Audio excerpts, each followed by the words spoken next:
According to the Bible's book of Genesis, all men were corrupted during Noah's time, and God decided to destroy his creation with a great flood. The wickedness of men led to the elimination of all living things on earth. With Noah's faith, God instructed Noah to make an ark out of gopher wood consisting of 3 decks and to build rooms in the ark.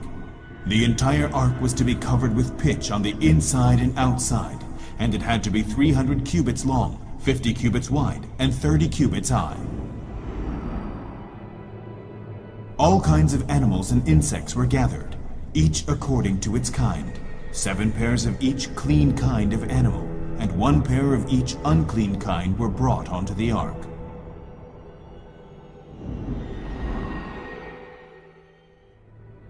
Noah and the animals entered the ark as instructed by God, while the others carried on with their everyday routine and daily lives, unaware of the events to come. Soon, a catastrophic flood destroyed the earth. The ark was the only rescue in this great flood. On the 17th day of the 7th month, the ark rested on the mountains of Ararat, and God placed a rainbow in the sky, vowing to never again send a flood to destroy the earth.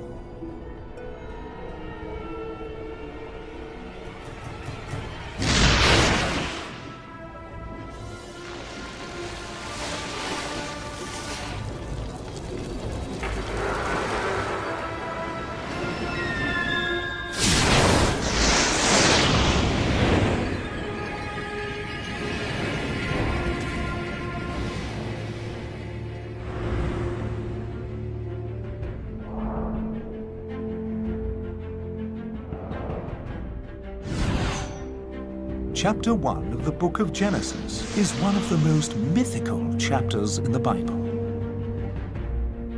God instructs Noah to build an ark.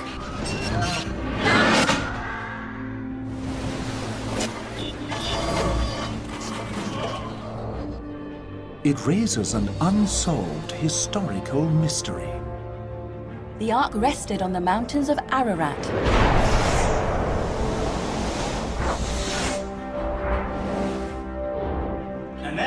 And then we found some ropes. The discovery of a wood fragment is encouraging.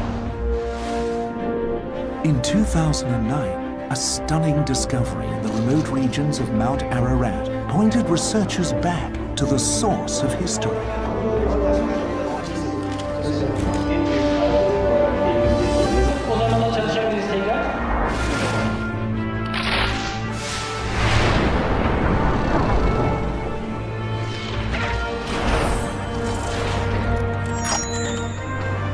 If this is not Noah's Ark, then I don't know what it is.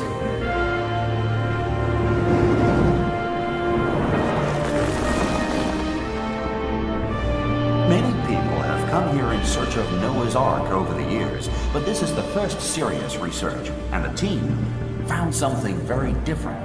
They are the first team to find the wooden structure buried under the ice on Mount Ararat. This is going to be a very serious foundation. A strong base for researchers for a great many years to come. I think all archaeologists would acknowledge that this is something of a completely different level of evidence than anything that's been presented in modern times. The permanent snow line on Mount Ararat is currently located at around 3,900 meters. The wooden structure that was discovered by the research team was quite high up on the mountain, roughly at an altitude of 4,000 meters above sea level. At that height, the temperature is very cold, so the instance of the wooden structure found embedded in volcanic material and preserved in sediment is believed to have diverged from the glacier. Glacial deposits could have preserved the structure as it's buried under the glacier.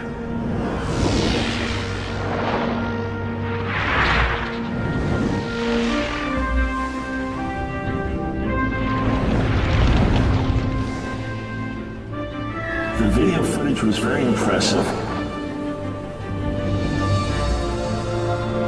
This discovery transcends searching for history. This discovery is history.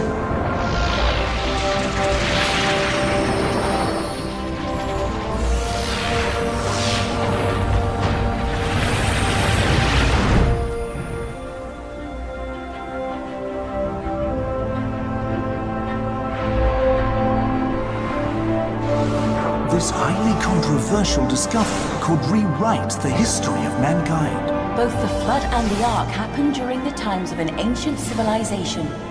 They were both a sign and a miracle that God revealed to man. Can we explain a paranormal miracle with scientific explanations? Can we find evidence to support the existence of the Ark today?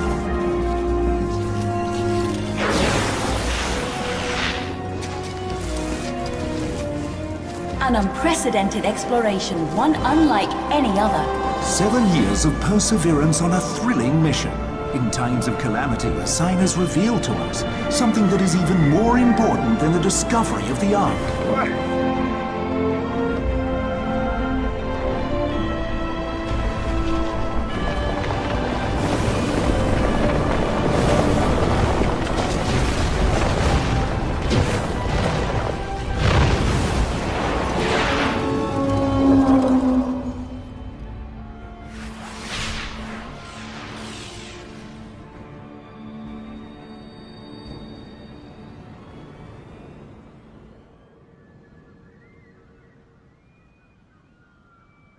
Beyazıt, a small town located on the border of eastern Turkey, has been regarded as base camp for many Ark explorers throughout the years.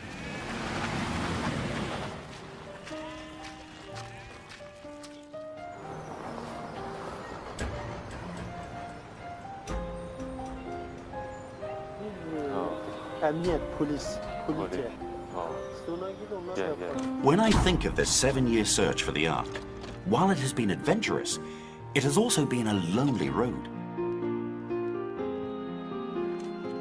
Throughout this journey, I feel like an invisible hand has been leading us forward. I still remember my 2004 visit to Beyazıt. I was there to gather research and film documentary clips for the Noah's Ark attraction in the Marwan Park.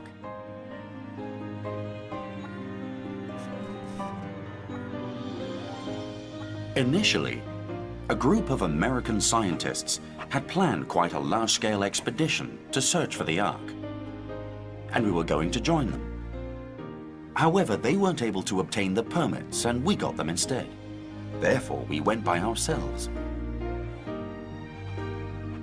It was on that trip that we came to know Ahmet, also known as Parasit.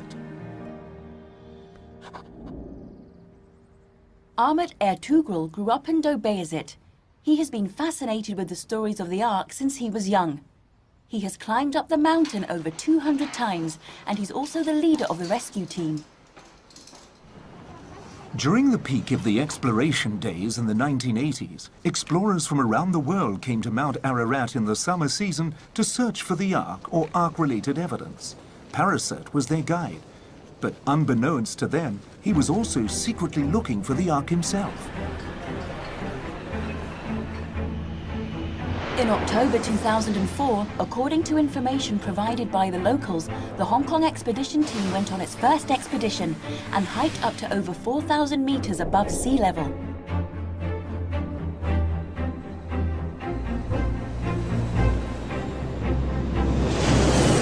Mount Ararat is a wonderland for many explorers, but underneath the wonder, it's also a tomb.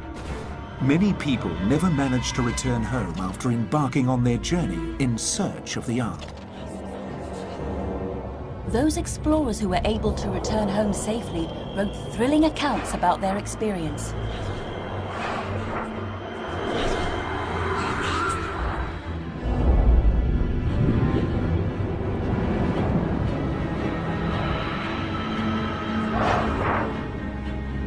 The locals call Mount Ararat the Mountain of Pain, as the area is prone to natural disasters. Earthquakes, avalanches, lightning strikes and snowstorms can happen any time without any warning.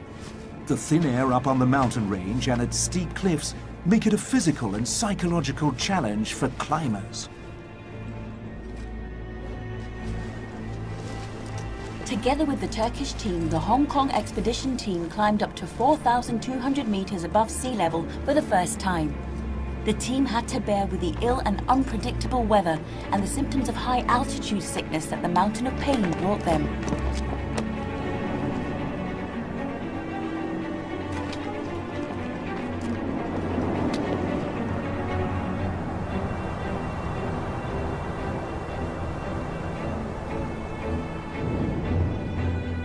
During the toughest times of the expedition, the members of the team were blessed and guided by God. They finally made it beyond the snowline, which was at 4,200 meters above sea level, and discovered something inside an ice cave. The object was flat and nestled in a thin layer of ice. The layer beneath the ice was filled with water, and one could vaguely see a dark wooden substance through the thin ice. However, the thin ice beneath the cave was not able to support the weight of the team, and as the water in the cave was deep, our team, who didn't have adequate equipment, was asked to stop the expedition as worsening weather rolled in.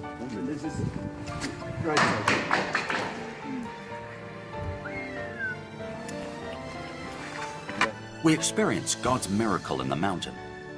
And the things we discovered, the things we filmed there, not only were they exhibited in Ma Wan Park, but the experiences we had during our search for the Ark also changed the lives of many people. When the South Asian tsunami hit the region. However, many people don't believe that Noah's Ark exists. They don't regard it as history. And they disregard the lessons it teaches us. So I always felt that I was fighting this battle by myself. But then, at this juncture, the first person who crossed my path and shared my belief appeared in front of me. The story of a great flood destroying the Earth is told in many cultures. Though the details are slightly different, they do, however, share similar elements, such as God revealing signs. A few people picked up on them. So they knew the flood was coming, and they boarded a life-saving boat with animals and escaped the catastrophe.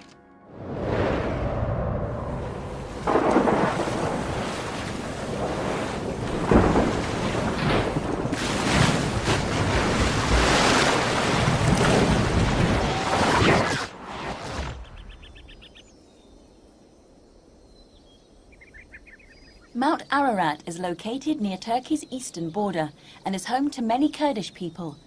It also lies close to the borders of Armenia and Iran. Ancient Persians called this mountain Kuinu, which means the mountain of Noah. Ancient Armenians called Mount Ararat Masis Lusa, which means the mountain of the Ark. In modern Armenian language, the term Masis has evolved to mean the mother of the earth.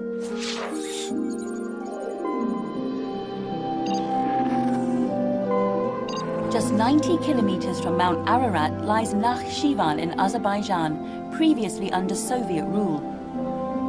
It was called a pobitarian in the ancient times, which means landing place. And its modern name, Nakhchivan, carries a similar meaning. It means the first place of settlement. The legend of Noah's Ark being on Mount Ararat is different from any other legends or myths about the Great Flood, because these accounts aren't only mentioned in the Bible, but they are also evident in historical text and writings. Since the ancient times from 275 BC to 6 AD, historians from Babylonia, ancient Greece, the Roman Empire, and a Spanish archbishop wrote accounts that mention Noah's Ark resting on Mount Ararat.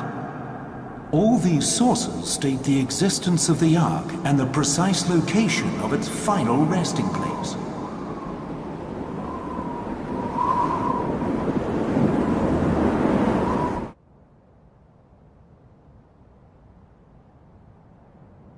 Over hundreds and thousands of years, the silent mountains witnessed the passing footprints of civilizations, empires that rose and fell, terrifying battles, and the shifting of national borders.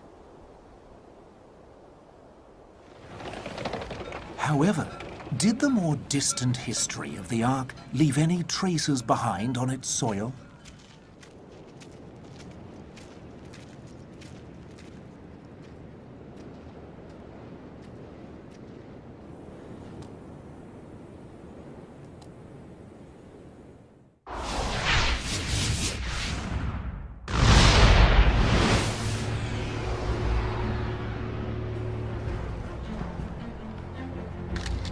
In August 2006, the Turkish expedition team made a remarkable discovery. They climbed up to a cave on the northern face of Mount Ararat, and at over 4,000 meters they found a structure which appeared to be a wooden wall and collected samples. 3 months later, the petrographic examinations conducted by the Applied Geoscience Center of the Department of Earth Sciences of the Hong Kong University confirmed that the sample was petrified wood.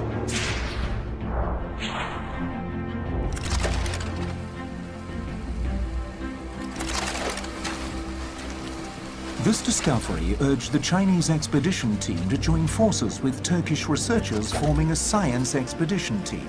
The members included Andrew Yuan and Wing Cheung Yeung from Hong Kong, Turkish archaeologist Dr. Özlem Servik, geologist Dr. Ahmet Özbek, together with an experienced 12-man Turkish expedition team led by Paras Sert. In February 2007, during midwinter, the team launched their first expedition in the extreme cold and attempted to travel to the expedition site on the mountain. The original 5-day trip was disrupted and delayed many times due to bad weather. However, they kept at it and pushed through. I remember that we were in a snowstorm, a really huge snowstorm, and there was nothing that we could do. But after we started praying, quickly, within a few minutes, something truly incredible happened right before our eyes. I saw the overcast skies over the mountain suddenly become bright and sunny. When we returned, the people at the foot of the mountain told us that the entire city had been hit by a big snowstorm. They described that it was as if there was a big hole in the sky and a big light illuminating the place on the mountain that we were going to. This special praying experience was like a preparation and training for us all, so that we could be prepared for a much bigger miracle.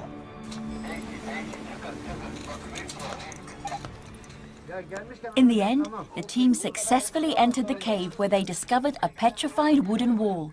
The wall measured 2.6 meters high and 11.5 meters wide. The findings of this expedition were highly regarded by the Turkish government. The Hong Kong team was recognized for their efforts and they were permitted to further their explorations. The discovery of the wooden wall was definitely a very significant milestone. But we wondered if there were any other wood specimens. We looked for further witness accounts and continued our search. The locals believe that the Ark, which was initially intact, was broken into 3 segments during the earthquake of 1840. The segments were scattered over 3 unknown locations. The hidden locations of the lost Ark have become targets for many explorers in recent years. For nearly 2 centuries, people have claimed that they had witnessed or even entered a giant man-made wooden structure located on Mount Ararat, and among them there are a few well-known Ark explorers. In 1955, Fernand Navarre, a French explorer, and his 12-year-old son, Raphael, climbed up to 4,200 meters on Mount Ararat. He reportedly found a wooden structure buried in the mountain, and he chopped off a 5-foot wooden beam from it. In 1969, an American Ark explorer, Alfred Lee, joined forces with a group of South Pole researchers and traveled with French explorer Fernand Navarre. They returned to the site where he had discovered the wooden structure in 1955. They located the same wooden beam Navarre had found 40 years ago. Wood samples taken from both trips were carbon dated and range from over 1,000 years to 5,000 years old. Ed Davis, a U.S. Army sergeant based in northern Iran, described that a local tribe leader led him up the climb to Mount Ararat. He saw the Ark that was broken into 2 pieces, and he passed a lie detector test. After Alfred Lee's detailed analysis, he created a painting based on Davis's descriptions, which appeared to match the structure. However, there had yet to be any substantial evidence. Colonel James Irwin, an American astronaut who walked on the moon, led several expeditions to Mount Ararat in search of the Ark. He failed to find any sign of the Ark. For the last few decades, American explorers have been utilizing aerial reconnaissance and satellite imagery to aid in the search for the Ark, hoping that this technology could help. However, the satellite images have yet to yield any results.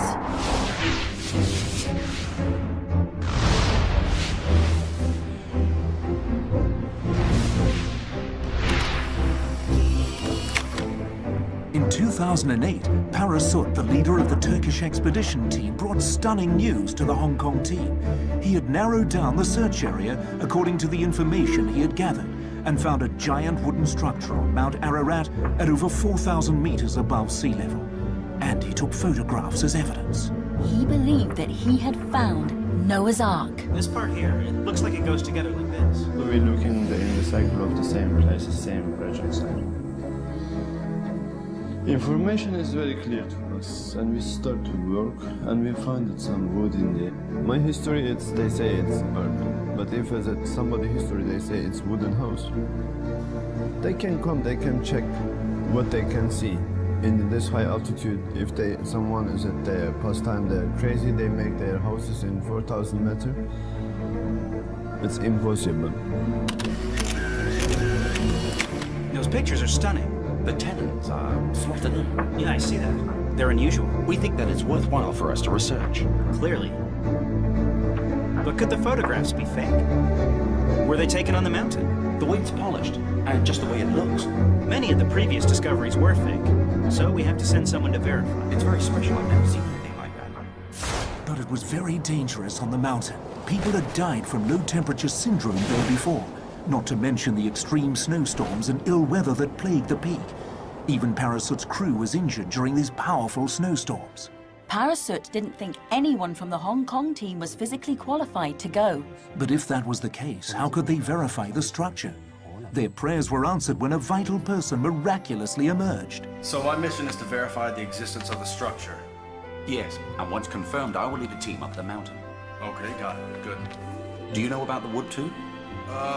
Yeah, I'm aware. He shared a common vision with the expedition team. He volunteered for the mission and was on standby. Though we have a permit to climb the mountain, the place you're heading for isn't on the usual route, and you have to get there quickly so you can complete the mission within a short time. You have to get there quickly. He used to be a physical instructor in the British Army, and he is an experienced mountaineer versed in life-saving skills and abseiling. His name is Li Yufai, Panda. It may not be fully covered with snow, but it may be partially covered.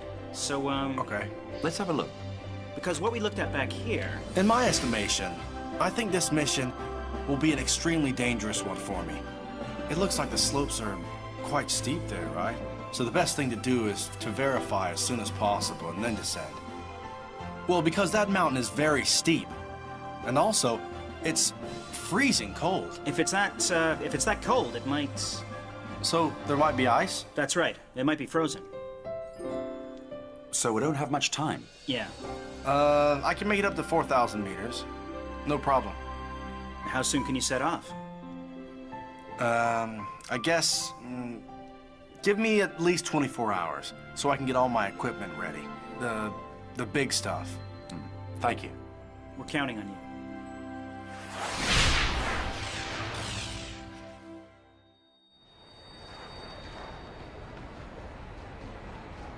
In October 2008, Panda Lee flew to Van, a city in eastern Turkey, from Istanbul. It was his first time in eastern Turkey, and the first thing he encountered was a peaceful protest, which later turned into a bloodbath. A civilian died and over 200 people were injured in Dobeyazit. The entire city was locked down. The expedition was postponed and he was sent to Igdir, a more peaceful city, to wait till the political unrest simmered down. At around 2 p.m., we were informed that the state of emergency had been lifted. So after that announcement, we decided to take our chances and headed straight for the mountain. However, at that time, there were quite a few security checkpoints along the route. We had to travel to the outskirts of Dobeyazit, so it was sunset when we got there, and we had to climb in the dark.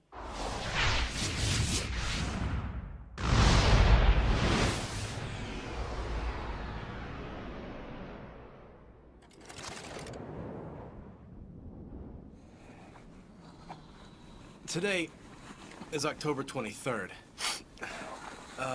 When we woke up, it was foggy. That was at 7. At 6 or 7 a.m., it was covering the mountain. Last night, it snowed. But I'm grateful. This morning I said my prayers. I suppose everyone would pray for something like this.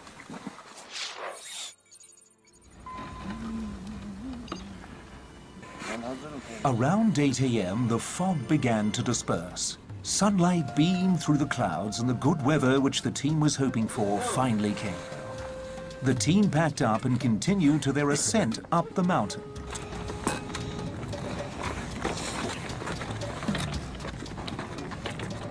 At around 3,800 meters on Mount Ararat, the slopes became even steeper and more treacherous as they climbed. The weather was unpredictable, and at times the team would get surrounded by a thick fog. For safety's sake, they ascended slowly.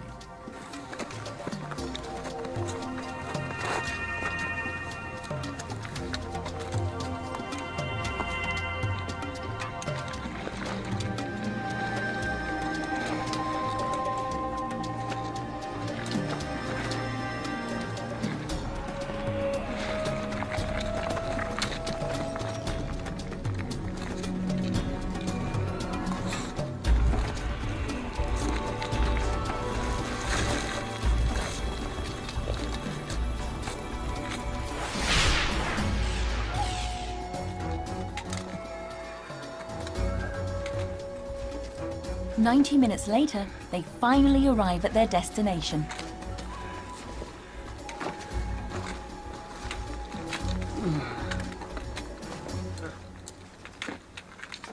It's wood. It's wood. Yeah. Yep.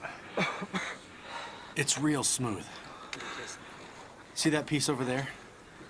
I can't see how far it goes, though. Because it's covered in ice.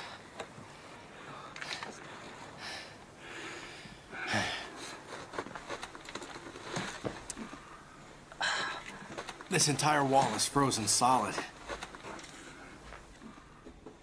It's covered in ice. It's sealed in ice. You know, I think this whole entire piece here, this whole structure, goes all the way to the bottom because it's got a flat surface. See, you can see it now. The camera's panning across it. Can you see it's flat and smooth? It's beautiful. This is definitely wood. Most definitely.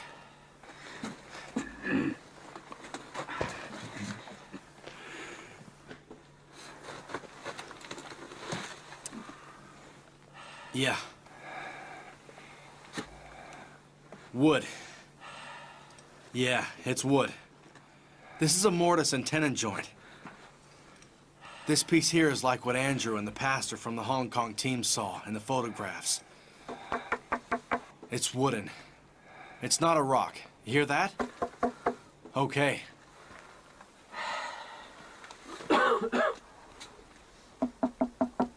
This is hollow. Right here. It's hollow. Judging from the sound, there was certainly a hollow space behind the wooden wall. It's dangerous.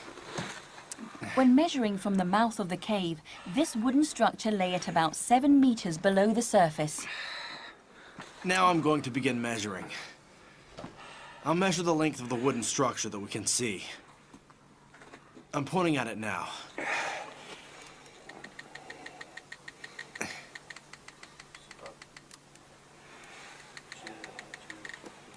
Hmm. 2.32 meters. 2.32 meters. It's that wide here. The structure was buried under ice and volcanic rock, which appeared as though it had gathered there over a long period of time. Look out! The expedition team had to be very careful. If the cave were to suddenly collapse, they would be buried alive in the ice and rocks, and so they watched every step they took. This big rock here May fall and block the entrance at any time.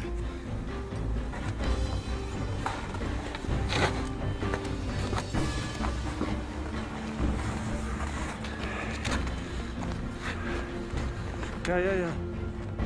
After the team had verified the hidden wooden structure, they began digging with a 200-meter radius around the cave to search further. Apart from the discovery of the large wooden structure, there were also wooden fragments scattered all over the site. We're now at 4,100 meters. Wood inside?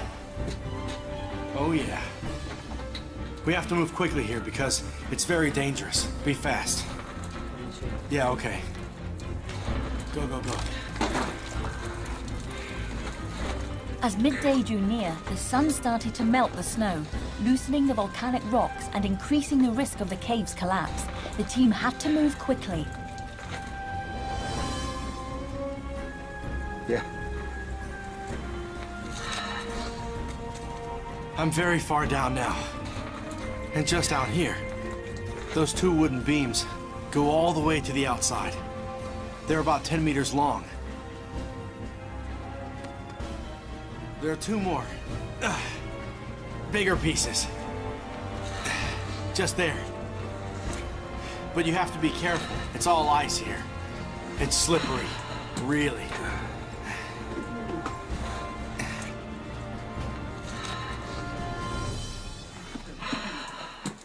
This piece is huge. They said that this piece goes from here all the way to the back. We'll check that fact out later. This is 10 meters long, okay? And this one, I have no idea how long. I hope to see a wooden structure behind this. See, it's wood, okay? It's hollow. Listen to that sound. Hear that?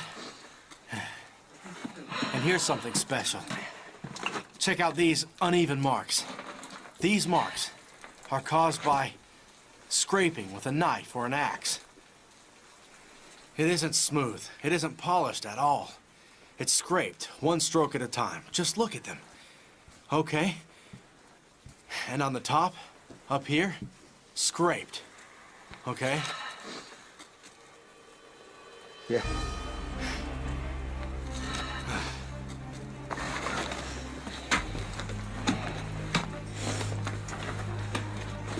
We have to leave quickly. The snow is melting. It's very slippery. The sun is out. It's melting the ice. Yes.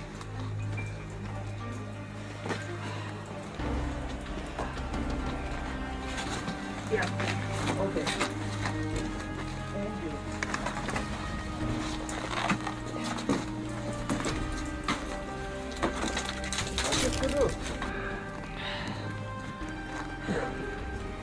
The wooden beam protrudes from here. It goes from there, over there, and sticks out in this ditch.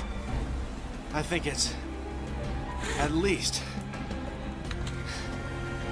20 meters long. This 4-hour expedition was more fruitful than any other search for the Ark in the last 200 years. This was the first time in history that the man-made wooden structure above the tree line and above the snow line on Mount Ararat was captured on video. It was an exciting result.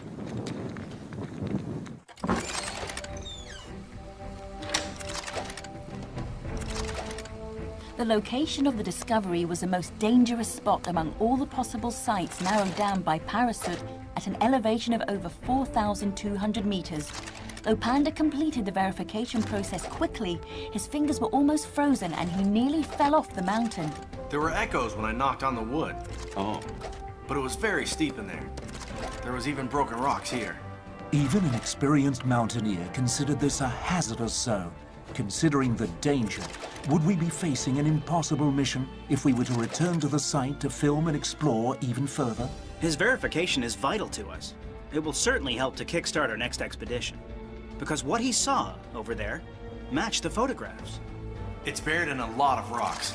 How long does it take to form? The thickness of the wooden beams there. The ancient mortise and tenon joint construction technology tells us that it isn't something made in the modern day. Coupled with Panda's description, he says that these wooden structures are huge. There are wooden structures, and he's analyzed the mountain's conditions. So we're planning a large expedition. Because we believe that what's up there could be Noah's Ark, I know that we're going to face a large amount of pressure and many challenges in this journey. To ascend to 4,000 meters, we must prepare ourselves. So we'll need to have a rope here, and this part is tricky. This is something that's extremely risky. We need cold weather clothing and mountaineering gear. We must take the risk. This expedition is something in which we know that we might sacrifice our very lives. Because we have to film. We have to film convincing evidence with our cameras. We must show something that has never been revealed before. We must go for it, take the risk, and accomplish this historical expedition. So to everyone who is willing to take that risk with us, they will have to be very well prepared, including saying prayers. No way, it's dead in there.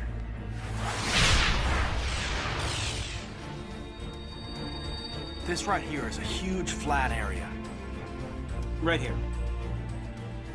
The team of this large-scale expedition included Andrew Yuan, Yuan Wing Cheung, who had prior experience on the slopes of Mount Ararat, and a new member, the only lady in the team, Fiona Leung. Fiona has been a recruiter and organizer for the Ark expedition and was greatly moved by the process, so she is determined to join the next expedition team and climb the treacherous mountain herself. But you must get used to it. Yes, and are you sure you'll be able to make it? In the beginning, I had to raise funds for Panda's trip to verify the find. And we had to raise the funds within a few hours. I thought it was impossible. But what surprised me was that everyone that I called agreed to help us out and donated money. And I thought, why does God take this so seriously? So I got on my knees and prayed. God didn't give me a reply right then, but he put the thought in my mind that it would be great if I witnessed this discovery. So the mountain is like 5,000 meters high, and we're here somewhere? You may suffer from headaches. Yeah. So, I'm quite worried for Fiona. Can she manage? And the thing is that we had the discussion about the possibility of her climbing up the mountain and entering the wooden structure. What are her chances? She was in a car accident and had just recovered. You have to carry it yourself. But after the accident, my shoulder is weak. I can't carry anything. Actually, this arm and this leg, it's a little troublesome. She's afraid of the cold and she has no mountaineering experience. She wasn't with us on our last trip. That's an issue. But she told us that she was willing to take the risk. This whole pile? The actual environment is exactly like what you see in the photos. And the rocks there are huge. Right. She stands up to the challenge. She's really gung-ho, so we really want to let her have a shot at it. But we don't want to force her. It's 20 degrees below zero there. However, if she succeeds on this mission, she will be the first female explorer to ever enter the wooden structure on Mount Ararat. A helicopter? Well, the terrain is uneven and rocky. Do I really have to use my body to support myself as I climb? But I've been thinking about my crash. God was watching. He was watching over me. I believe that he will watch over me on my journey this time. You have to pick a direction and keep climbing. Find a path for yourself. So, then, these rocks are all over. When you take a step, you'll never know which one of them is steady. Is that right? No, you won't know. That's right. If this is the only chance to go on this expedition, a lot of planning is required and everything needs to be precisely calculated. Constrained by their insufficient budget, the expedition team equipped itself with the best equipment they could afford. We considered transporting our team with a helicopter, but the airflow from those blades would further loosen the volcanic rocks, which is more dangerous. Inviting some scientists to join us. But because of the danger, we weren't able to ensure their safety. Okay, done. We have rounded up our supporters around the globe so that they can pray for us at certain designated times. Some people may think that we are just a small organization searching for something no one may believe in. It doesn't matter, because we know that we are after something extremely valuable.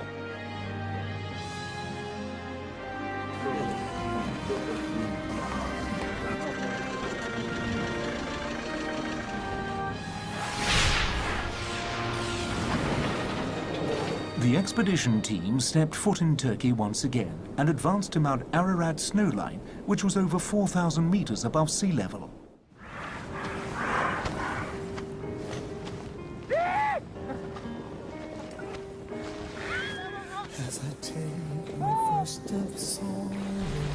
But eventually, all they experienced was long periods of waiting.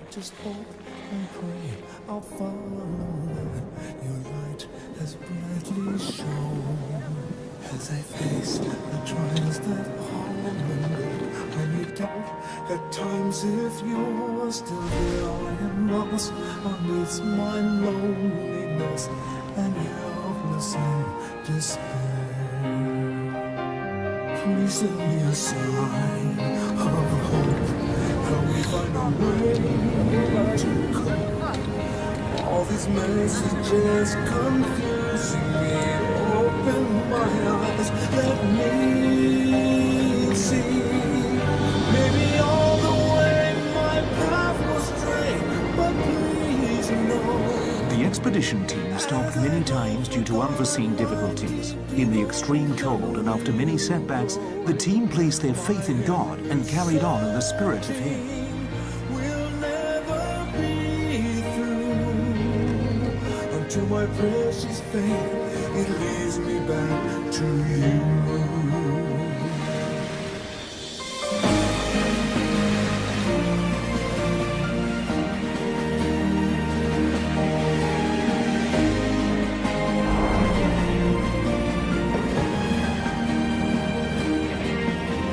They fell and stood up again.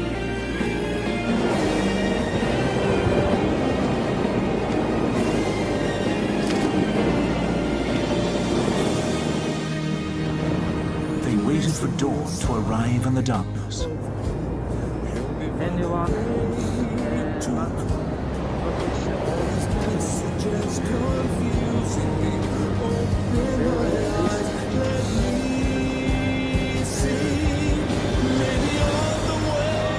waited for good weather to come, but they failed to accomplish their goal. In July, Andrew told me, Fiona, we're climbing up again. I didn't want to go, I was scared. Because, my last experience showed me that it was really dangerous up there.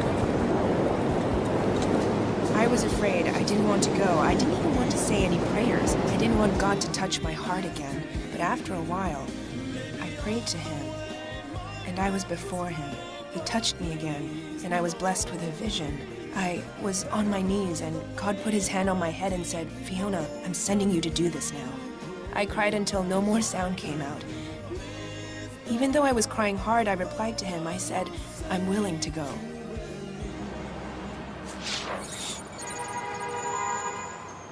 In October 2009, the Hong Kong team joined the Turkish team and prepared themselves to climb Mount Ararat once more. When we were all ready to go, our itinerary was rescheduled repeatedly. In the end, the most experienced mountaineer, Panda, was not able to join the expedition. May the Almighty Lord continue to show us the way, and may this entire journey be smooth and blessed with safe returns. It is really a big hit that Panda can't make it. And we can't transport all the important equipment we prepared for the climb. It can't come with us now. Oxygen cylinders, for instance. And we don't know what to expect from the wooden structure. So in all honesty, we're not too confident.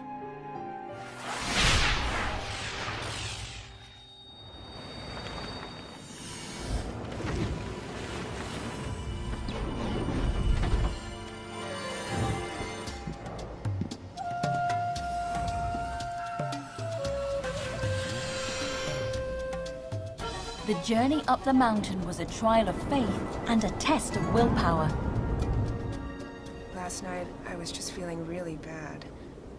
And I was thinking, I can't feel dizzy because if I do, I'll have to climb back down. But how could I climb in the dark? What am I gonna do? I was afraid. Actually, I was scared. But I wasn't, like, terrified or anything. I just wonder what I'm going to do. How can I make 3,800 meters? How can I get to 4,200 meters? It's impossible. The ascent was delayed and disrupted time and again by the unpredictable weather. Having no clue what the mountain would throw at them, the bond between team members was on the verge of breakdown.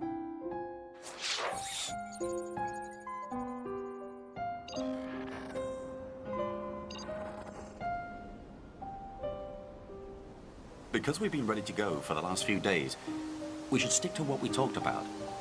We stay in groups of 3. You can enter first and study the surroundings. Because we don't know anything about the conditions in there, we have no idea how to film it. What are we going to do? So maybe we want to stay in the original plan. We all go. And as long as we can stay there. And we don't want it to have any risk. That's it, number one. You know, it's if we just keep in like for this problem side, we want it for this, you want it to this, it doesn't work. It's coming in my plan, you can go back to your home. We want to stay longer, and we don't afraid, even if we die. No, it's impossible. We don't want it. We can sign. No, we don't want it to bring you to there to kill you. You know, we wanted to bring you to there to see you for the holy places. Well, the bottom line is that I must see it myself. I must witness it and touch it to put my mind at ease. We try our best and God do the rest.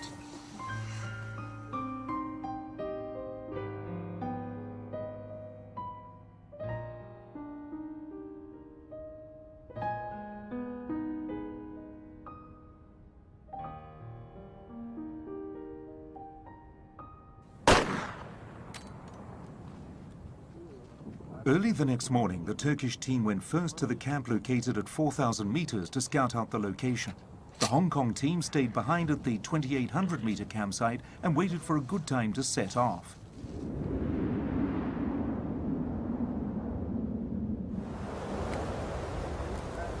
The summit and the middle of the mountain are two very different worlds. It had snowed all year long, and the summit was covered in snow. The team worried about avalanches. Back in the middle of the mountain, the Hong Kong team's world seemed to have come to a halt. They had no idea when it would start turning again.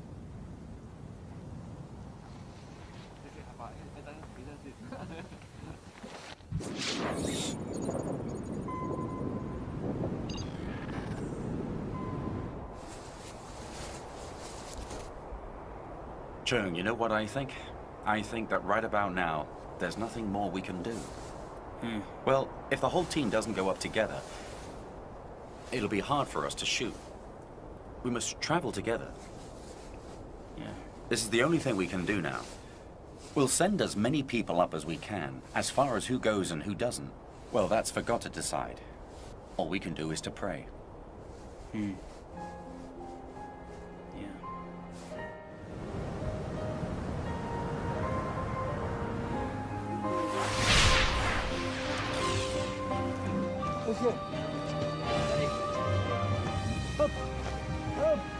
They waited till the next morning until they were informed that they could start.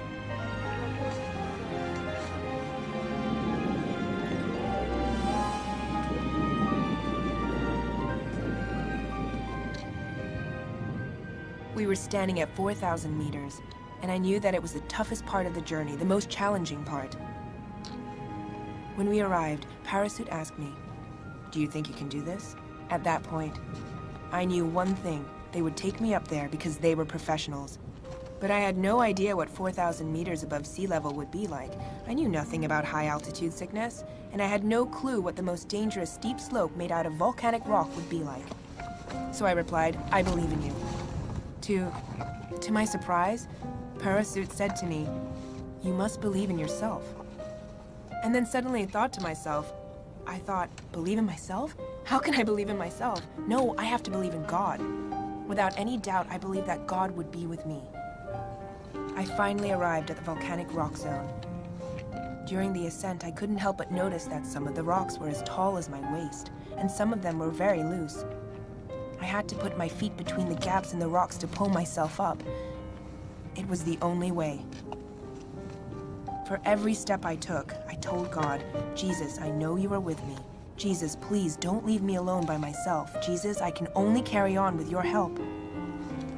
I am grateful that I thought to pray as I ascended the mountain. The most special thing was that it didn't rain or snow that day. If it had rained or snowed, the rocks would have been slippery and I couldn't have made it to the site. I'm very grateful that the sun was out that day. That's our destination. After this next stretch, we shall be there. It was as if the path was never meant to be walked on. It was covered with volcanic rocks, and the slopes were steep. Once before, Panda had said that the area was dangerous, and he almost tripped and fell. So I said to God, I said to him, "My Lord, this is such a treacherous path. I have no idea how you're going to lead us to safety upon the mountain, especially Fiona."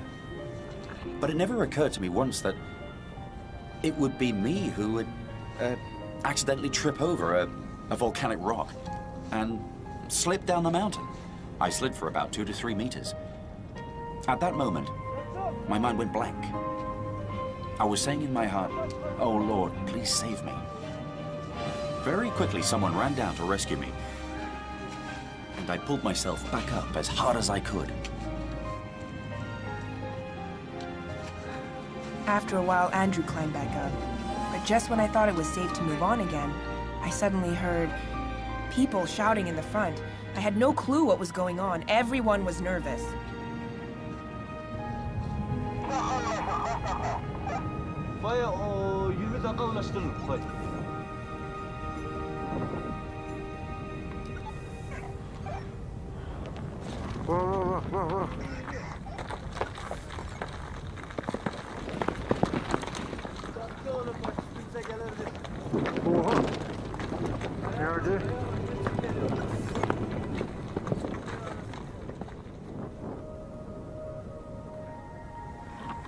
Before we started trekking, I knew that big rocks may fall from the mountain at any time. Some of the rocks I saw were as big as a bowling ball, and they rolled down from the top. Occasionally, you'd hear some of the team members even yell, "Are you guys deaf? Can't you hear me? Step aside quickly!" At that time, a huge rock was rolling down towards Cheung and Fai. If they didn't manage to dodge it, they might have been injured. Under such a chaotic, intense atmosphere, I really couldn't think about anything much. I had to climb up the slopes, and I had vertigo. I could only focus on my feet in front of me, one step at a time, and climb up slowly. When I arrived at a very steep slope, I was out of breath and out of energy. I could only carry on moving forward as others pushed me from the back.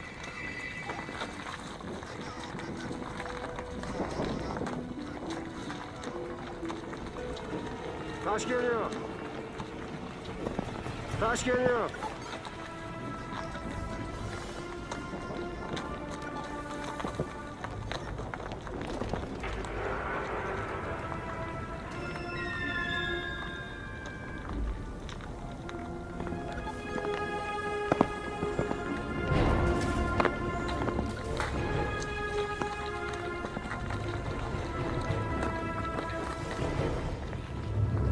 Tamam, biraz gelin.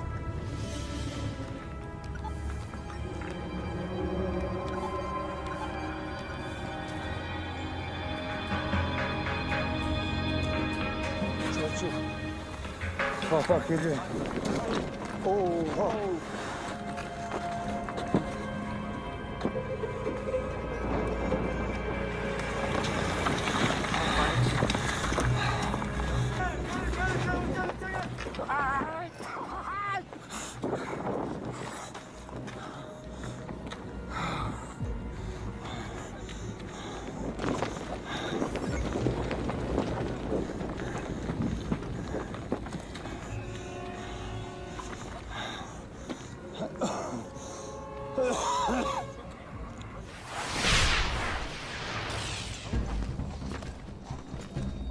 The team finally made it to the location of the wooden structure safely.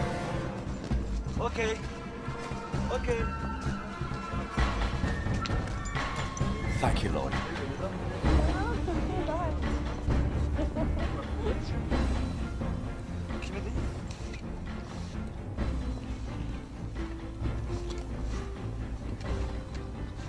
Members of the team entered each space through different openings.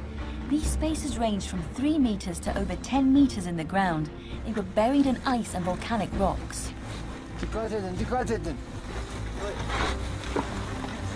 When the team mastered the rough location of the wooden structure, they made their way in through these pre-dark narrow passages.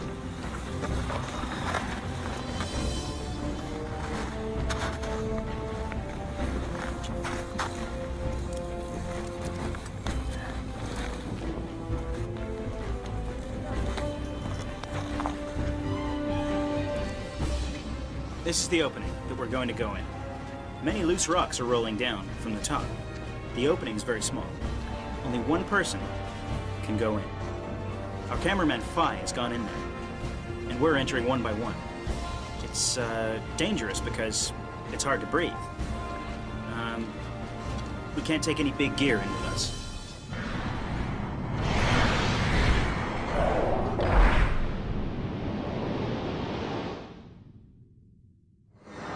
Mehmet sen de inebilir misin? Mehmet. Sen de inebilir misin ya? Yok. İneyim. Yok ben bunu indireceğim.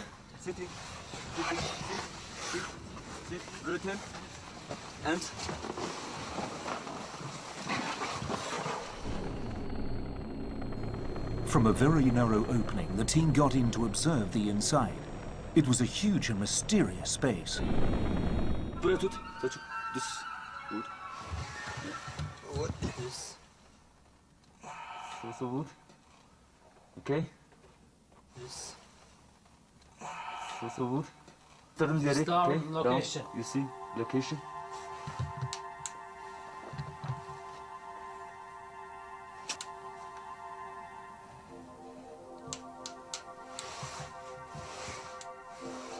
Ice covered most of the area, yet it was obvious that there was wood beneath it.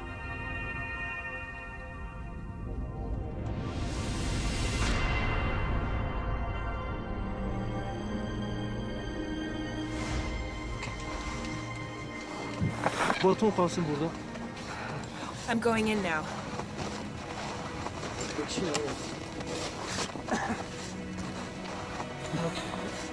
Be careful. Okay. In the rope. Yes. Don't worry, I'm here. Yeah, just come. Okay. With limited time and cramped conditions, the team entered the first space. From what appeared to be a very small and narrow cave from the outside, it was revealed to actually be quite big inside.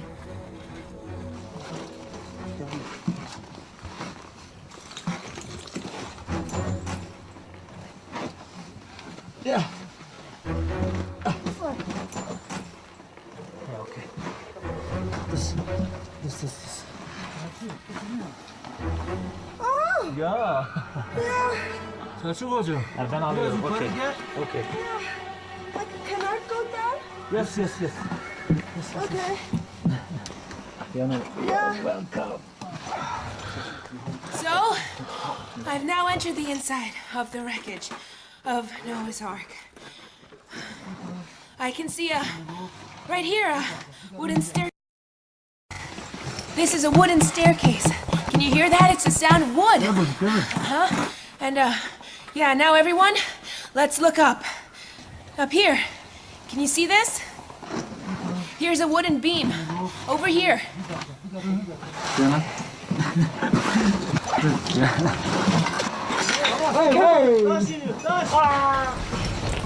Can you see it? It's around 2 to 3 meters long. Yeah. Okay. Okay. Yes. This piece here is wood sealed in ice. You can see the wood in here. See that? Okay.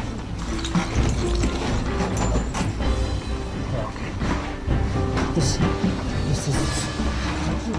أفضل. The air is thin in here. I have difficulty breathing. And I'm surrounded by wood. Yeah. It's not so hot, you know. Yeah. Okay. You can't feel that.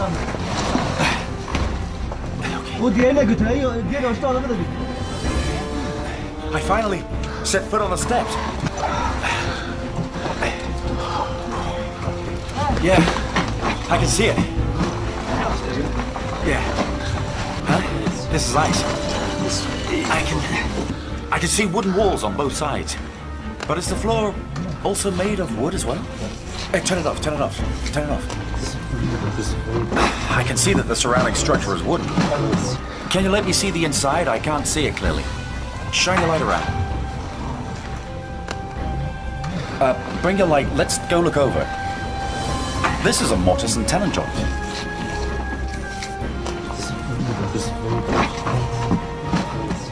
I believe this is the inside of the wooden structure of Noah's Ark.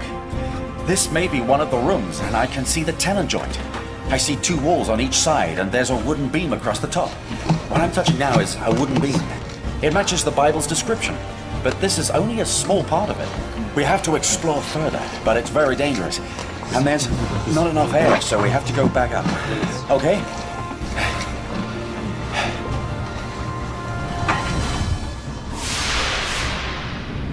The space the Hong Kong team entered had a wooden beam across the top, and there were 7 wooden pegs on the beam. All right, it's work. Yeah, work. Okay. The team measured the wooden stairs to be 2.5 meters long. The floor was slanted down.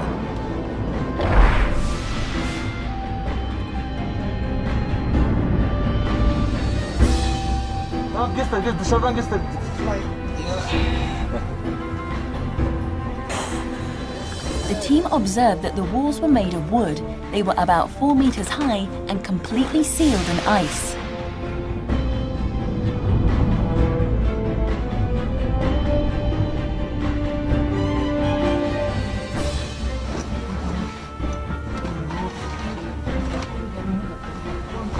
Dangerous. You can see. Yeah. Why?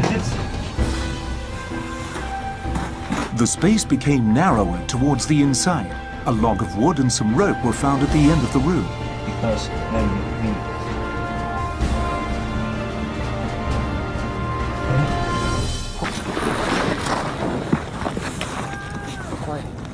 The wooden structure was located in a hazardous area. Volcanic rocks kept rolling down the slope. Since the passages into the structure were dug by hand, they might collapse any time. Therefore, part of the crew remained outside to keep watch, as the entire team might have to evacuate immediately if necessary.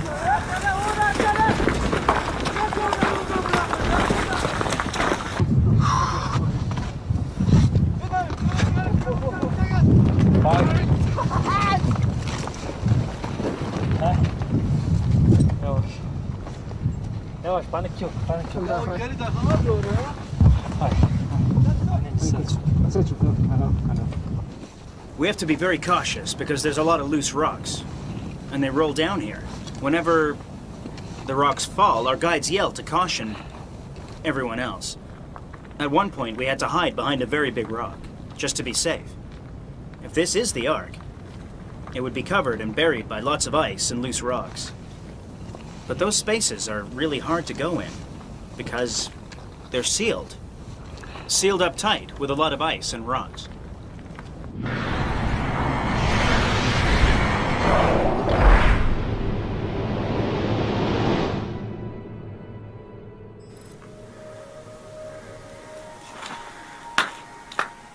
The team had to enter another space by abseiling down into it.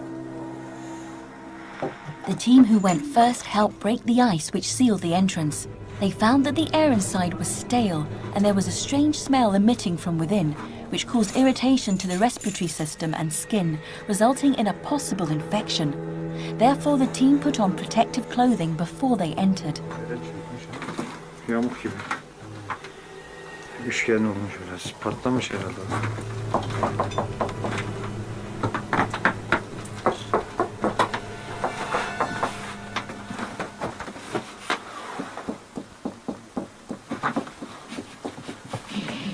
Inside this space, the floor and wall were certainly made of wood.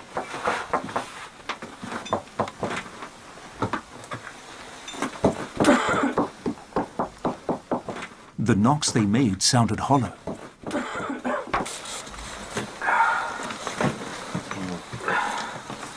The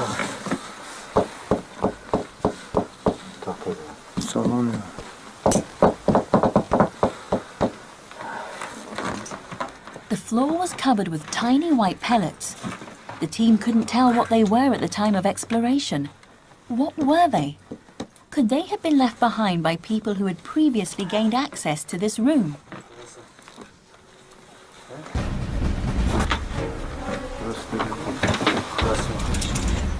There was a tiny door on one of the walls, which was roughly 1 meter tall, and a horrible smell emitted from behind that door. The smell could signal the presence of poisonous gas, and since the door couldn't be opened, the team dared not advance any further into the structure because of too many uncertainties.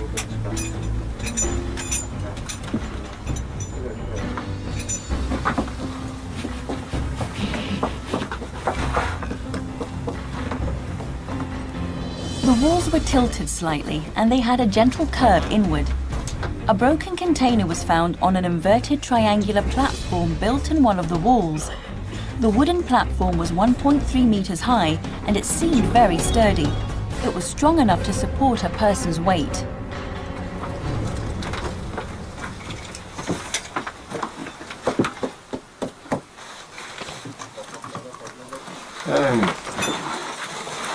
This space was 5 meters high, 2 meters long, and 2 meters wide. Primary tests done on the wooden specimen showed that the wood discovered was around 5,000 years old. But was the structure that the expedition team entered an ancient boat as indicated in the folklore of the local people? If it was an ancient boat, could it be the Noah's Ark mentioned in the Bible?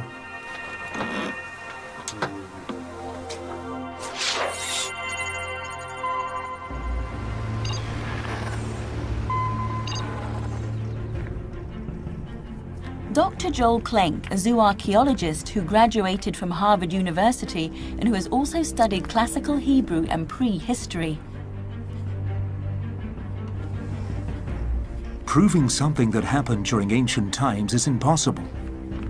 Academics can only trace it back to the source and look for reasonable explanations.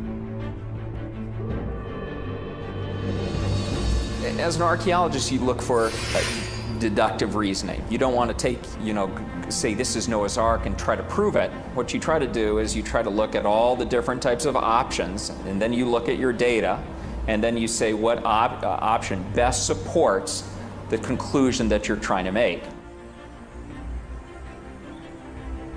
Reviewing the history of Mount Ararat, there were 4 main types of architecture on the mountain, including residential houses, religious establishments such as churches, monasteries and temples, shelters for farming animals, and military installations.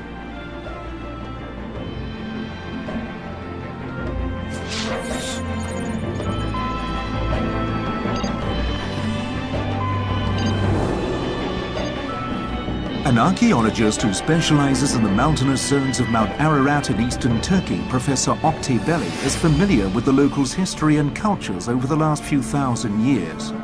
He pointed out that the area had a shortage of trees and wood. Most houses and churches were built with what was available, mud bricks for instance, and only a small amount of wood was used for support in these constructions. Most buildings were built in the lower parts of the mountain, and the small amount of wood that was used in old houses or churches had decomposed a long time ago. None of this material was preserved. Dr. Joel Klenk's analysis on the wooden structure found that the structure was in no way similar to ancient religious architecture. For instance, there was no evidence of an altar. When you're looking at major architecture, even from prehistoric or early historic times, I mean, you come to mind the pyramid or the ziggurat or the Migdal temple, which is a tower temple. And all of these have very wide bases, and then as you get closer and closer to the top, it becomes narrower and narrower and narrower. Here you have the very reverse. You have a very wide structure at the top, and as you get as you get deeper into the structure contracts toward the center. Now, this is this does not go along with a theory of a major temple. Today, the residents of Mount Ararat still lead a semi-nomadic life. They camp and live on the mountain during summer, and they return to their village during the winter. Dr. Klenk also opined that in the history of mankind, shepherds would not have gone through so much labor to construct such an elaborate structure just to confine their animals.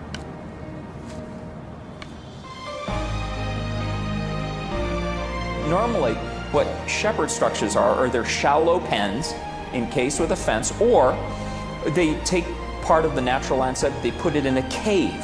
And they don't line the cave with wood in the form of an oblong structure.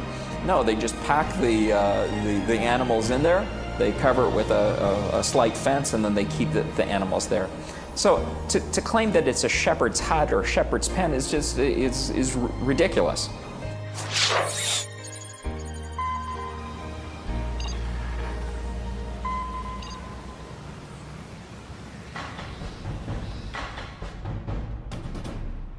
Rex Geisler is an Ark researcher based in America.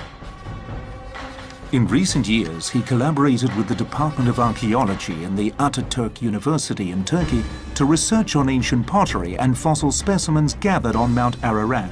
The goal of his research was to find out whether the migration route was related to Noah and the Great Flood. The reality is that no wooden structures have ever been found or documented well on Mount Ararat, to my knowledge. And so whether it be a Turkish military installation, an Armenian earlier on installation, a Russian installation, there's been really no wooden structure. Mount Ararat was once a highly sought-after territory. During World War I, the mountain was divided among three major nations: Turkey, Russia, and Armenia. The Russian government once constructed a railway on Mount Ararat. Ties used for construction were removed by the villagers. For practicality purposes, Russian military installations were built below 3,000 meters.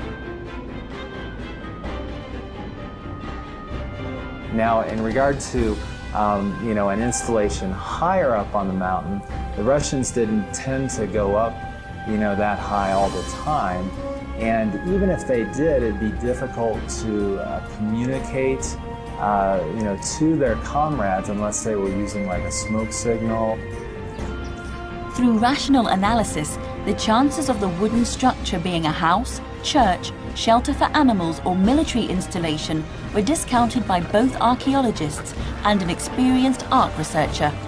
The only reasonable explanation of the wooden structure discovered on Mount Ararat is 2,000-year-old historical literature and the descriptions of Noah's Ark in the Bible.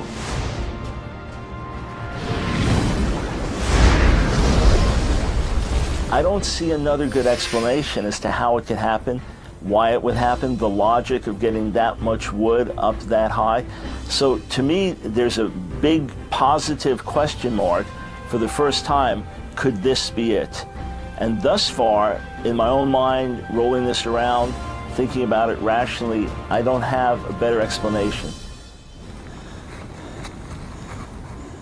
The expedition team went into other spaces and made another stunning discovery. Altın boş mu? Evet. Ha.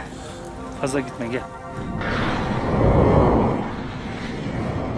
3 of the spaces were linked together. The team climbed into a tunnel which measured about half a person tall and entered the wooden structure. This space was buried deep in the ground. Since the inside of the space had slanting floors, the team had to use ropes to help them move around.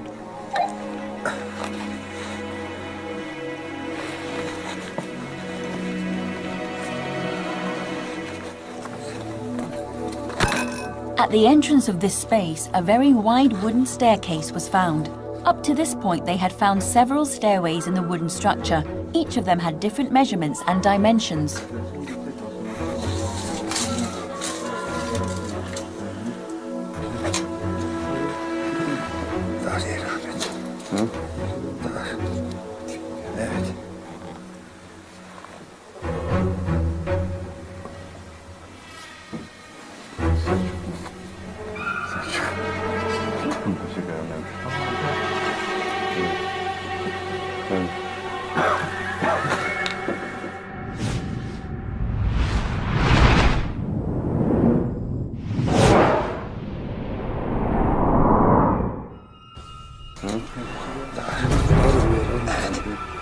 The wood found in this space was rougher than in other parts, and it seemed to be more worn out. I see it.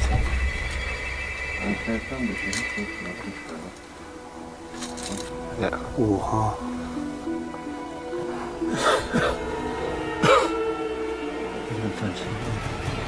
It's going.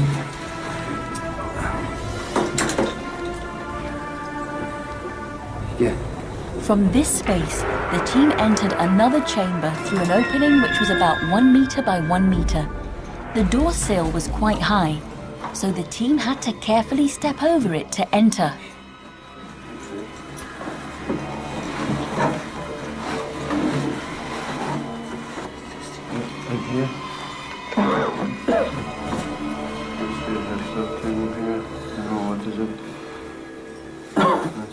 This space was shaped like a large wooden box. Okay. Okay, we have to move. No. That's it. Thank you. Yeah. There was a wooden beam on one side of the wall, and there were wooden pegs on it. Right. That's it. That's it. That's what we do. That's no.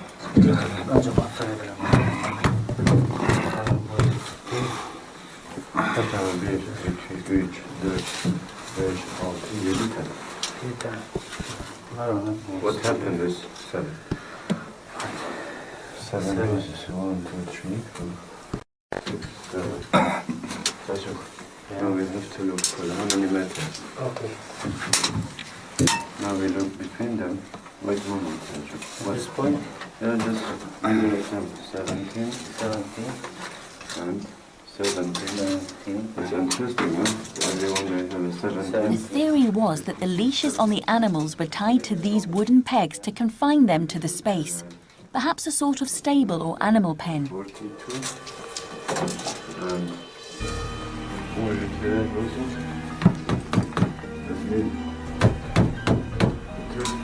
The walls in this space, the ceiling and floor, were made of wood.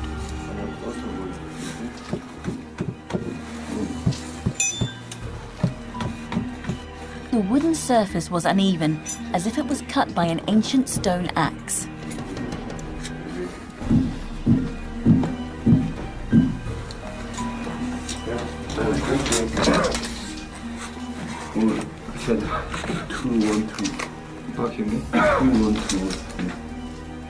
See? Okay. This is the highness.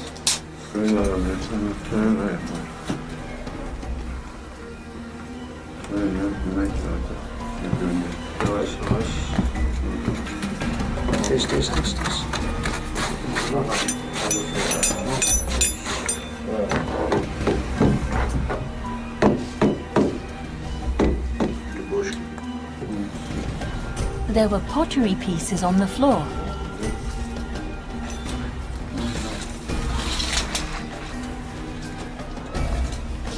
There were shelves on the wall. Maybe for animals. Yeah, we get food and something. Yeah, what is it? Sorry. Right here.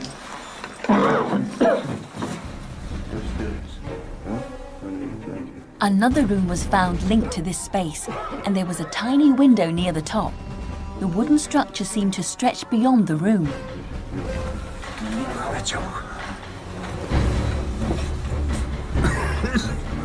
The team found another wooden staircase.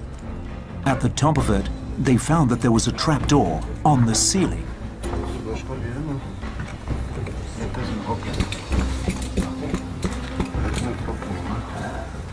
I need time to open. Let's go in for the top floor again. As we see, yeah, same. But it's very hard to. Next time we have to open this few things. Then we can go up. After I see. Now is it full? You can see.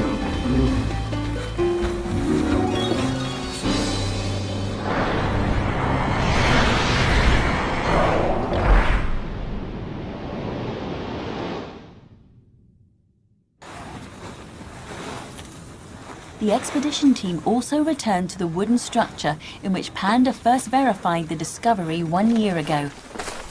Yeah, slow. Slow.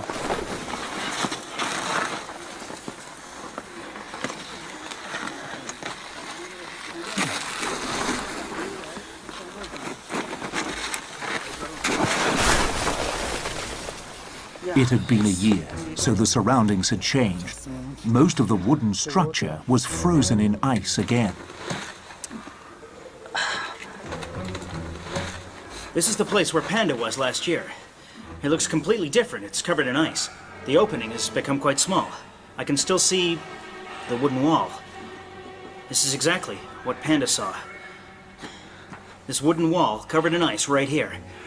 That's the one. It was quite dangerous when I came in here because those rocks, they could fall in from the top.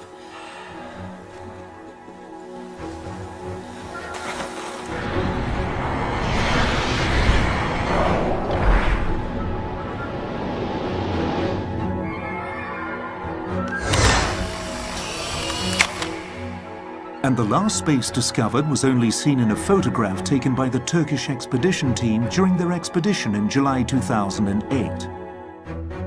Since they were unable to ensure the safety of their team, they did not take the unnecessary risk to explore the structure any further.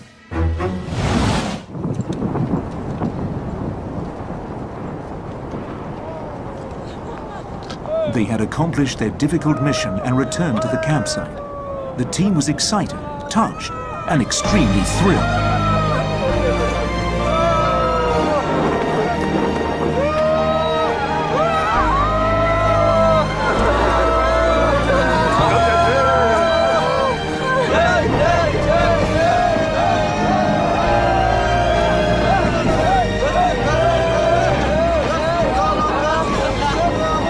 On the journey up the mountain, we pushed ourselves way beyond our limit.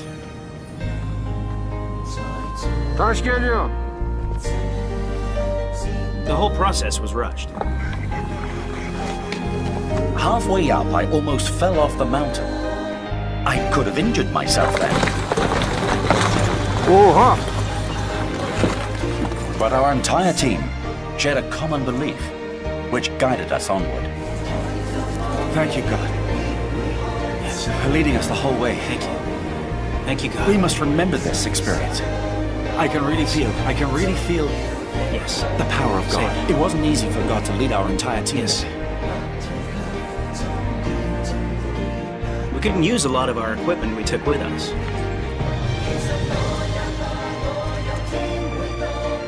But at least the filming went smoothly. You're really super. Good work, Fiona. Fiona, I really mean it. I just didn't expect. I didn't think you'd make it. I really didn't think that. Look at you. You made it. I didn't think you would walk down that wooden staircase. When I saw the wooden staircase, I was like, whoa, why is there a staircase? I never thought of seeing that there. But for me, coming back was harder. On the way back, I was told that I had to leave because of the falling rocks. You had to stay behind. I was so scared. I'm fine. The rocks, they just kept rolling. I was so worried. I'm fine. I didn't stop. Really? The moment I found out that you had to stay behind, I was worried. I was okay. But when you joined us again, I couldn't help it. I had to hug you.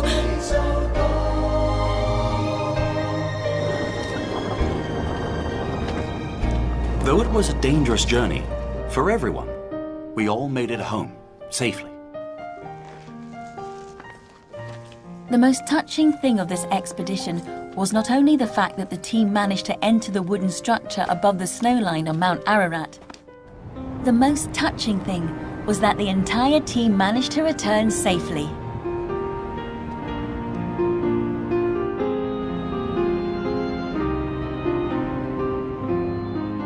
I had difficulty breathing, and I could only carry on because of God. Yes.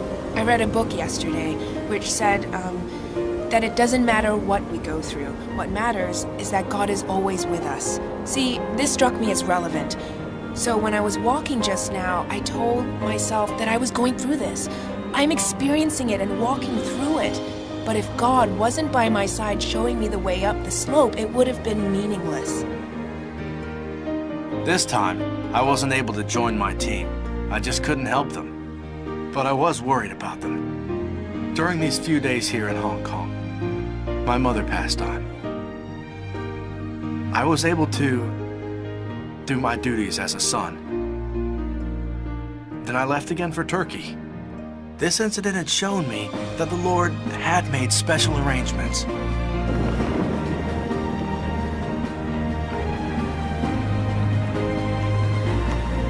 Seven days later, Parasut arranged for another trip for Panda Lee to ascend the mountain, during which he accidentally discovered a deeper space.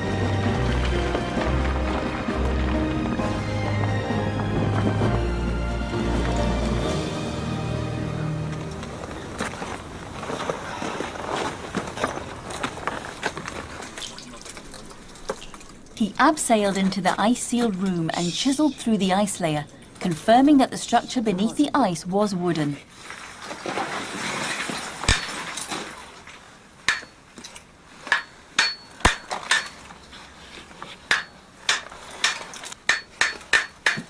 The ice layer had formed over a long period of time.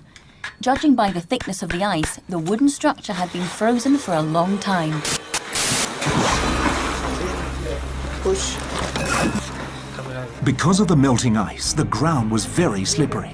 Our cameraman slipped and fell and slid all the way to the bottom of the wooden structure. Okay. It's very slippery here. All right, I'm filming now. He fell down there. Be careful.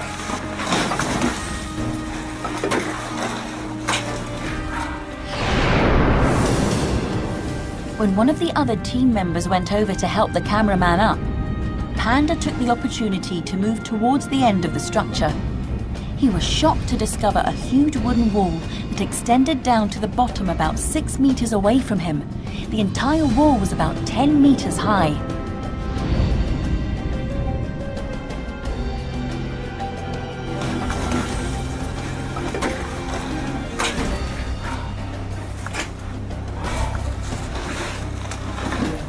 The incidental discovery of this space is very crucial for us. It tells us that the wooden structure up there is truly massive, and that within there are more spaces we can explore.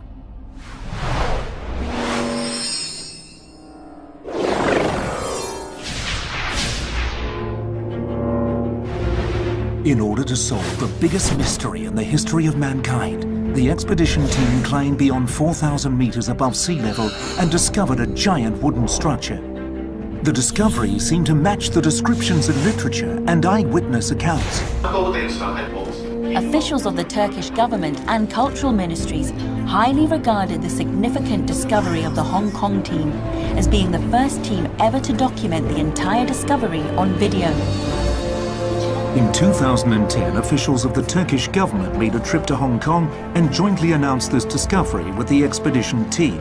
A mutual agreement of further cooperation was signed, and the Hong Kong team members were recognized as honorable citizens. After various press conferences in Beijing and the Netherlands, many experts and high-ranking Turkish government officials had volunteered their assistance on future expeditions and further Ark research. The search for the Ark touched many people on different levels. Many sharing meetings were held in China, the United States, Malaysia, and Hong Kong. The heart-lifting experience, inspired by miracles, changed the lives of many.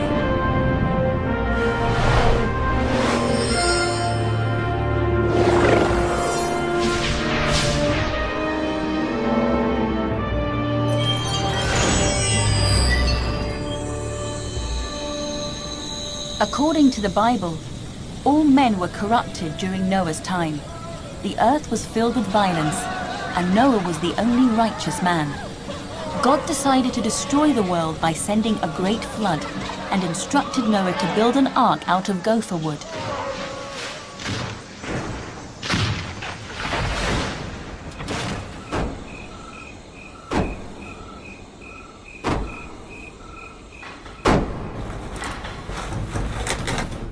Further analysis of the discovery showed that the wooden structure was built using typical shipbuilding techniques and design, including inclined walls that became narrow at the bottom and built-in shelves. You have compartments, a series of compartments to store different goods. And this is entirely consistent, the evidence that you present is entirely consistent with a ship, or some sort of vessel, maritime vessel. But what I saw in the film footage in no way contradicted what the Bible says in description of the ark, and in fact I would say visually is in line with what the Bible says about the ark.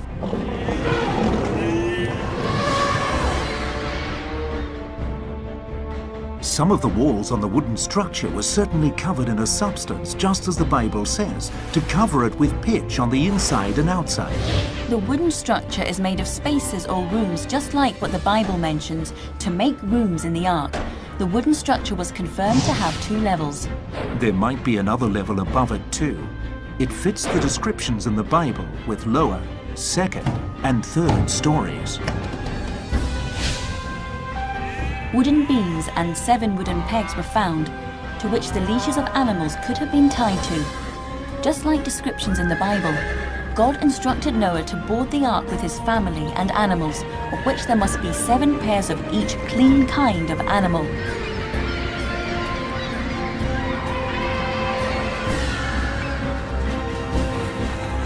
The wooden structure was built in a unique manner with tenon construction instead of metal nails.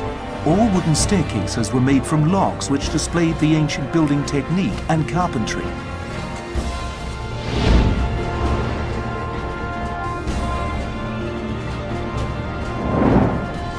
The discovery of the wooden structure on Mount Ararat stunned the world, causing drastic discussions and debates.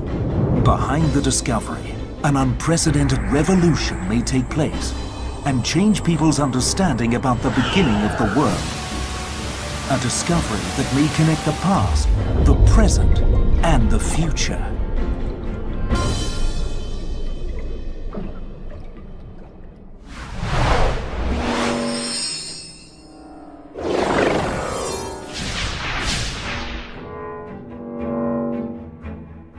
The significance of the discovery in eastern Turkey is, if things bear out to be true, would be one of the greatest archaeological discoveries of the 21st century.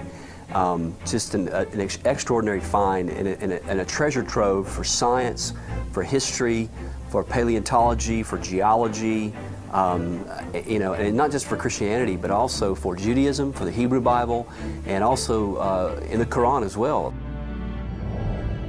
The birth of Earth, its experiences in the past and its end in the future may be rewritten.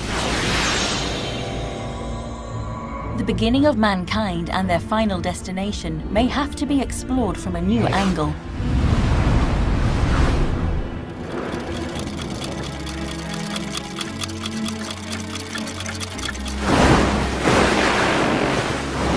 If the wooden structure on Mount Ararat were the ark which saved Noah's family and all the animals on Earth, and the accounts recorded in the Bible's book of Genesis was true, then script dictating the creation of Earth and end of days was already revealed by God a long time ago and recorded in this ancient scripture.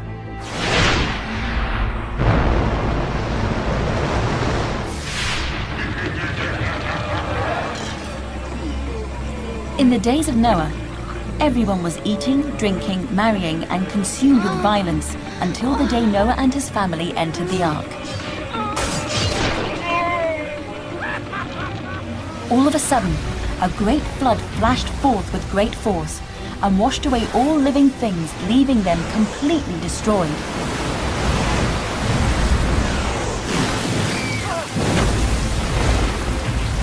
On Noah's 600th birthday, on the 17th day of the 2nd month, all fountains of the great deep were broken up, and the rain was upon the earth. It continued for 40 days and nights. The flood began. The water rose until all mountains were covered. All mountains disappeared from the horizons. The ark sailed in the endless water. this discovery, should it be turned out to be the Ark, which I believe that it is, it ought to be a reminder to our modern world that God will judge the world. That may not sound very nice, but that's the truth, and I would rather have the truth than a lie. What sins did the people commit back then? Why did God have to send a great flood to cleanse the earth? No one knows. However, the Ark and flood are revelations from God. Today, the disasters that are surrounding us are actually revelations from God. He needs to reset the world through apocalypse. 聖經新約馬太福音記載，挪亞的日子怎樣，人子降臨的日子也要怎樣。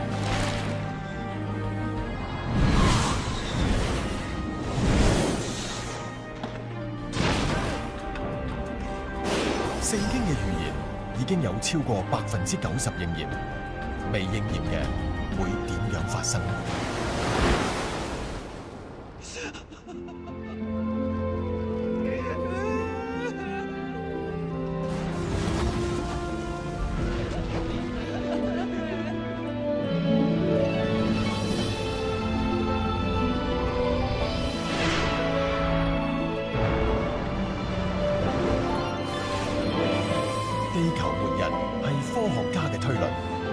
毀滅性嘅情節會點寫呢？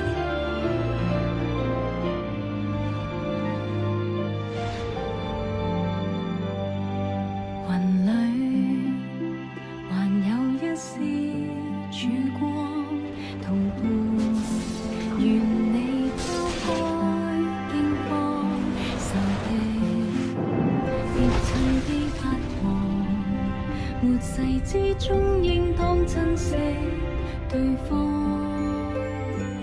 城市情節開始發生，原案就像你所講逼真，人類在壓力浩瀚，想找不到的至親，但讓愛是眼淚，別灑於仍於雙眼遠望無限個後裔，若願是畏懼，就徹底粉碎，平安因有信仰還在，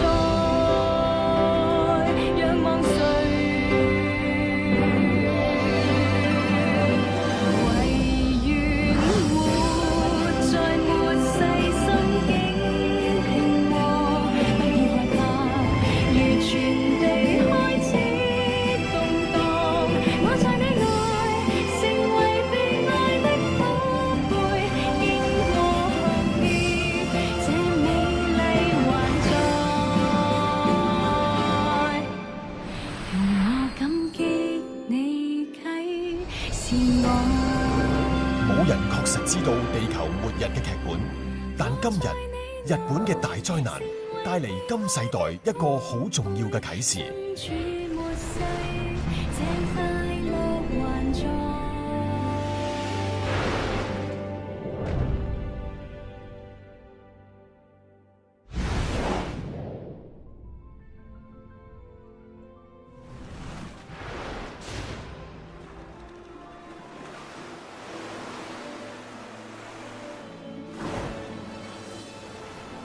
日本面對如此巨大嘅突發性浩劫，縱然有再多嘅教育同心理預備，甚至建設高防備最堅固嘅世界第一防波堤，一切嘅預警亦無法令文明喺災難中逃脫。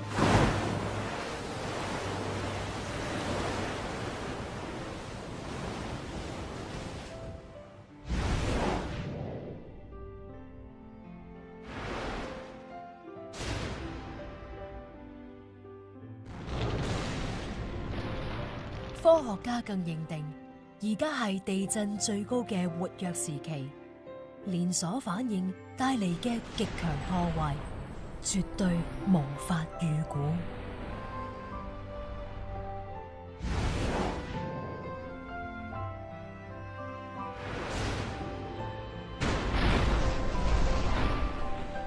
地震、海嘯導致核電廠高危設施爆發核輻射洩漏，史無前例嘅複合性災難，污染全球生態，前所未有嘅災難，猶如一次世界末日嘅預演。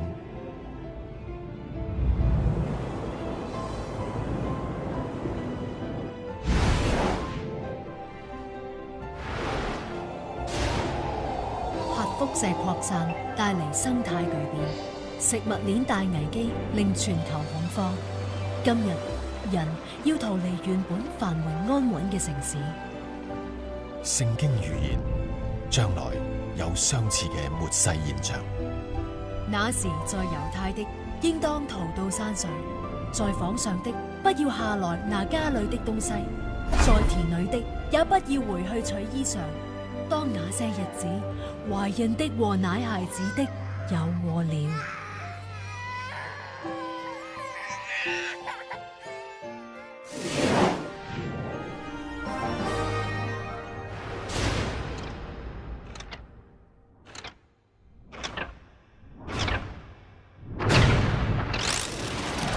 不過，一切可怕嘅經歷都唔會令人類醒覺。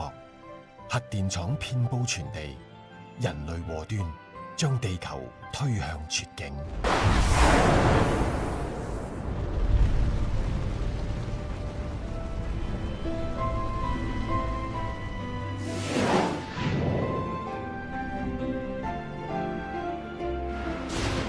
今日人類所作嘅已經去到無法扭轉嘅慘況，比上古時代更為嚴重。就好似今日，全球各地嘅核設施同核武器都唔能夠用水可以清洗，係唔係要好似聖經預言所講，要用火去消滅淨盡？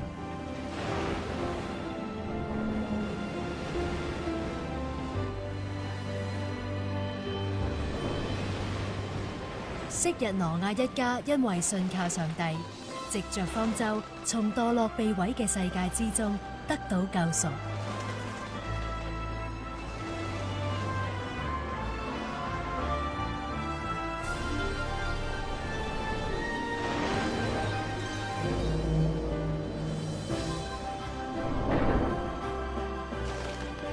方舟與洪水嘅記載，並唔係停留喺毀滅，而係生命得到拯救。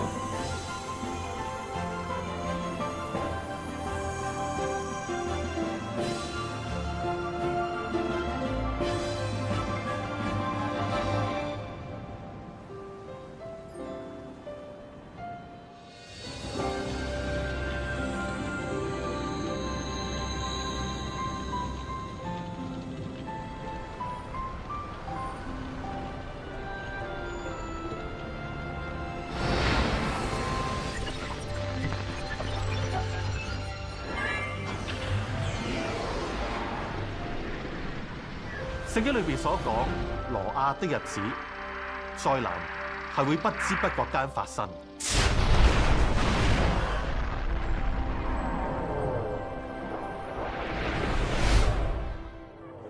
其實冇人可以預測到末日會幾時出現。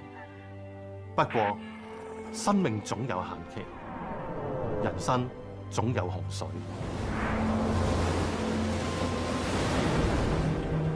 喺過去7年探索方舟嘅經歷裏面，我哋唔單止知道咧，方舟係昔日嘅拯救，而且喺我哋最艱難、最危險嘅時候，我哋靠住祈禱，可以真真實實咁經歷到耶穌基督嘅保護同埋引導。今日我哋面對大大小小嘅危難，亦都可以得到耶穌基督最大嘅幫助。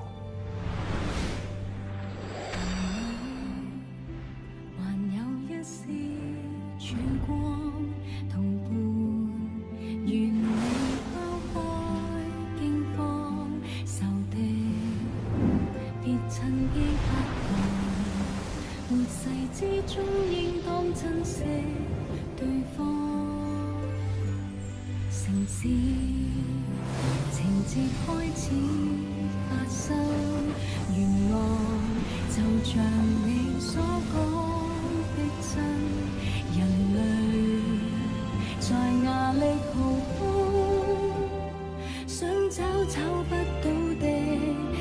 親，但讓愛是眼淚，別灑於廢墟，凝於雙眼遠望無限個後裔。